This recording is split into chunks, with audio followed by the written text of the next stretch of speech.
అందరికీ నమస్కారం అండి. అందరూ ఎలా ఉన్నారు? నేను చాలా బాగున్నానండి. మీ అందరూ కూడా బాగుండాలి. ఆ హరిహరాదుల యొక్క కృపా కటాక్షాలు అందరికీ కలిగి అందరూ సుఖశాంతులతో ఉండాలని కోరుకుంటూ, మనకు జనవరిలో ముక్కోటి ఏకాదశి అనేది రాబోతోంది. అయితే ఈ ముక్కోటి ఏకాదశి అనేది ఎప్పుడు వచ్చింది? మనము ఉత్తరాధార దర్శనం ఎప్పుడు చేసుకోవాలి? ముఖ్యంగా ఉపవాసం అనేది ఉంటాం కదా, ఉపవాసం ఎప్పుడు వీడాలి? ఈసారి మనకు 2 రోజులు అయితే వచ్చింది. అది ఎప్పుడు ఉందో తెలుసుకుందాం. దాంతోపాటుగా ఎందుకు దీన్ని ముక్కోటి ఏకాదశి అని అంటారు? ఎందుకు మనం ఉత్తరాధార దర్శనం చేసుకోవాలి? ఇంకా ఈరోజు తినకూడని వస్తువులు అన్నీ కూడా తెలుసుకుందాం.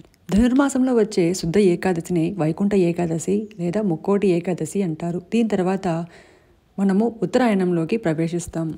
ఏకాదశి తిథి అనేది గురువారము జనవరి 9 ఉదయం 11:56 ప్రారంభమై జనవరి 10 శుక్రవారం ఉదయం 9:45 వరకే ఉంటుంది.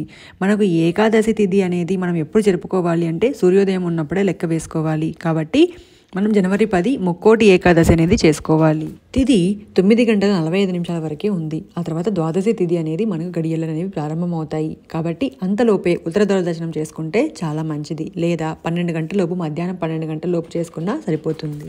ఇంట్లో కూడా ఉదయం పూజ అనేది తులసిమాలతో స్వామిని అర్చించి, తులసి దళాలను సమర్పించి, స్వామికి ఇష్టమైన పచ్చకర్పూరంతో హారతినిచ్చి, పిండి దీపాలను పెట్టి పూజ అనేది చేసుకోవాలి.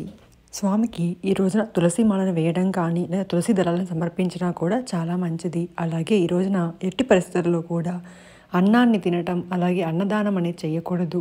నెక్స్ట్ రోజు ద్వాదశి గడియలు ఉన్నప్పుడు మాత్రమే చెయ్యాలి. ఇలా ఈరోజు పూజ చేసుకుంటే చాలా మంచిది. అయితే అన్నం తినకుండా మేము ఏం తినాలి అంటే, ఉపవాసం లేని వాళ్ళు కూడా అన్నం తినకూడదండి. ఈ రోజున రవ్వ ఉప్మా కానీ, రవ్వ పొంగల్ కానీ, లేదా ఇడ్లీ దోశ కూడా తినకూడదు. అది కూడా ఇడ్లీ బియ్యపిండితో చేస్తారు కాబట్టి అది కూడా తినకూడదు. మీరు ఏవైనా వేరేటివి రాగి సంగటి, సద్దపిండి రొట్టెలు ఇలా ఉంటాయి కదా, మిల్లెట్స్తో ఏవైనా చేసుకోండి. అలాగే టిఫిన్స్ ఏవైనా చేసుకోండి.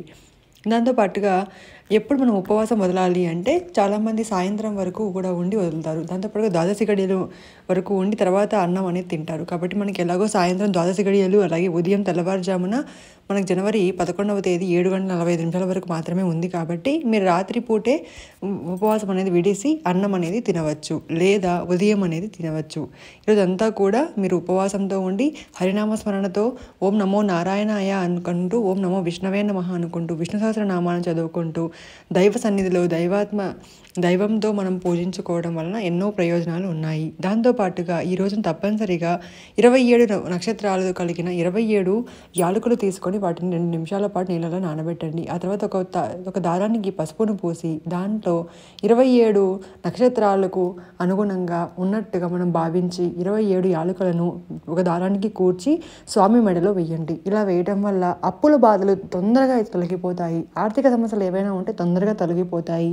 అన్ని ఇబ్బందులు కూడా పోతాయి. ఆర్థిక పరంగా కానీ, ఆరోగ్యం పరంగా కానీ ఎటువంటి ఇబ్బందులు ఉన్నా కూడా 7 జన్మలలో మనం ఏదో ఒక నక్షత్రంలో పుట్టి ఉంటాం కదా, అలా 7 జన్మల పాపాలు అనేవి తొలగిపోతాయి. కాబట్టి ఇదందరూ కూడా ఈ యాలకులు మనం తప్పనిసరిగా వేయండి. స్వామి మెడలో ఫోటో ఉంటే ఫోటోకి, విగ్రహం ఉంటే విగ్రహంకి, విష్ణుమూర్తి విగ్రహం కంటే కూడా వెంకటేశ్వర స్వామి విగ్రహంకి వేయండి. ఎందుకంటే ఇప్పుడు మన కలియుగ ప్రత్యక్ష దైవం కదండి. కాబట్టి ఇలా వేయడానికి ట్రై చేయండి. 7 పిండి దీపాలను పెట్టడం అలాంటివి కూడా చేస్తే చాలా మంచిది. ఆవుకి మీ చేత్తో ఏమైనా తినిపించడం, ఆవుకి దానంగా ఏమన్నా ఇవ్వటం, అలాగే గోదానం చేయటం, ఇవన్నీ కూడా విశేషమైన ఫలితాలు అనేవి లభిస్తాయి.